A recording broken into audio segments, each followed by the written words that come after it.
नमस्कार। इस वीडियो में हम एम्पियर्स लॉ या एम्पियर्स सर्क्यूटल लॉ, एम्पियर का नियम या एम्पियर का परिपथीय नियम, इसके बारे में डिस्कस करेंगे। क्या होता है ये लॉ और इसकी डिफरेंशियल फॉर्म क्या होती है, इसका अवकल स्वरूप क्या होता है। तो इसका स्टेटमेंट ये है, according to Ampere's law the line integral of magnetic field around any closed path or circuit is equal to mu naught times the total current enclosed by the path or circuit. That is mathematical form में, गणितीय रूप में, line integral of magnetic field, जो path है वो closed path होना चाहिए। तो इसको हमने एक गोले से यहाँ दिखाया है। तो line integral B dot D L is equal to mu naught I. Mu naught क्या है? Absolute permeability of free space, मुक्त आकाश या निर्वात की निरपेक्ष चुंबकीय पारगम्यता है। और वो जो क्लोज्ड पाथ है या जो सर्किट है उसके अंदर जो करंट है वो आई है। इफ द पाथ और circuit does not enclose any current, यानी अगर उस पथ में, उस परिपथ के अंदर की ओर कोई करंट परिबद्ध नहीं है, कोई धारा परिबद्ध नहीं है, तो आई का मान 0 हो जाएगा। तो एम्पियर्स लॉ की फॉर्म ये हो जाएगी। अब हम एम्पियर्स लॉ की डिफरेंशियल फॉर्म निकालेंगे। इसके लिए हम क्या करेंगे, कोई एक कंडक्टर है, उसका क्रॉस सेक्शन लेंगे, उसका अनुप्रस्थ काट लेंगे।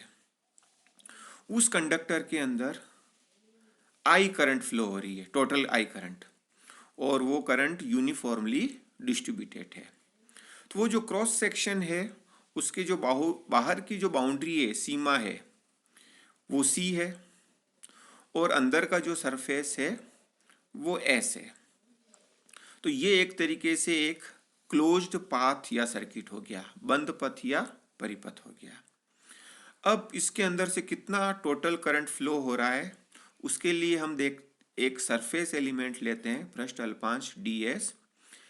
इस पृष्ठ अल्पांश का जो नॉर्मल डायरेक्शन है, अभिलंब दिशा है, उसकी ओर यूनिट वेक्टर एन कैप है, और यहाँ जो करंट डेंसिटी है जे है।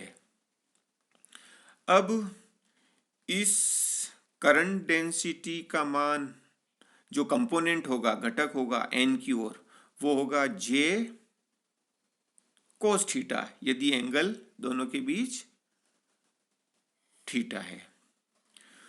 तो इस सरफेस एलिमेंट ds में से जो गुजरने वाली धारा है, करंट हो जाएगी, वो हो जाएगी जे कोस थीटा इंटू ds। और जे कोस थीटा ds को अपन लिख सकते हैं J dot N ds। J dot N का मतलब होता है जे कोस थीटा। तो ये करंट तो ds सरफेस एलिमेंट में से जाने वाली हो जाएगी, और सारे सरफेस में से जो जाने वाली करंट हो जाएगी वो हम इसका सरफेस इंटीग्रल ले लेंगे, पृष्ठ समाकल ले लेंगे।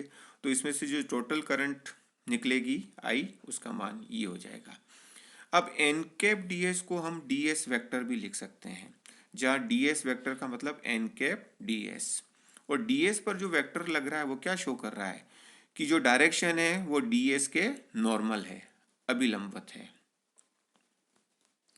अब हमने आई का मान ज्ञात कर लिया है, तो एम्पियर्स लॉ लेते हैं, उसके अंदर आई का मान रख देते हैं, surface integral J dot D S. इधर लाइन इंटीग्रल है और ये सरफेस इंटीग्रल है। यहाँ जो पथ है, path C, it is enclosing surface S. अब हम स्टोक्स थ्योरम का यूज करेंगे, स्टोक प्रमेय का, इस लाइन इंटीग्रल को सरफेस इंटीग्रल में चेंज करेंगे। तो लाइन इंटीग्रल को सरफेस इंटीग्रल में चेंज किया तो surface integral del cross B dot D S, ये एज इट इज आ जाएगा। दोनों सरफेस इंटीग्रल हैं। अब हम इस टर्म को इस ओर लाएंगे और सरफेस इंटीग्रल को कॉमन ले लेंगे। अब हमने यहाँ जो सरफेस लिया है वो आर्बिट्रेरी है, स्वेच्छ है, इसका मान कुछ भी हो सकता है। तो सभी सरफेस के लिए इक्वेशन अप्लाई हो रही है, यानी इस सरफेस इंटीग्रल का मान 0 है। तो ये तभी संभव है जब इसका इंटीग्रेंट, इसका समाकल्य 0 होना चाहिए। तो हम देखें कि इसका इंटीग्रेंट 0 होगा और इसको इधर लेके जाएं तो del cross B is equal to mu naught J. तो ये जो फॉर्म है एम्पियर्स लॉ की डिफरेंशियल फॉर्म है, एम्पियर के नियम का अवकल स्वरूप।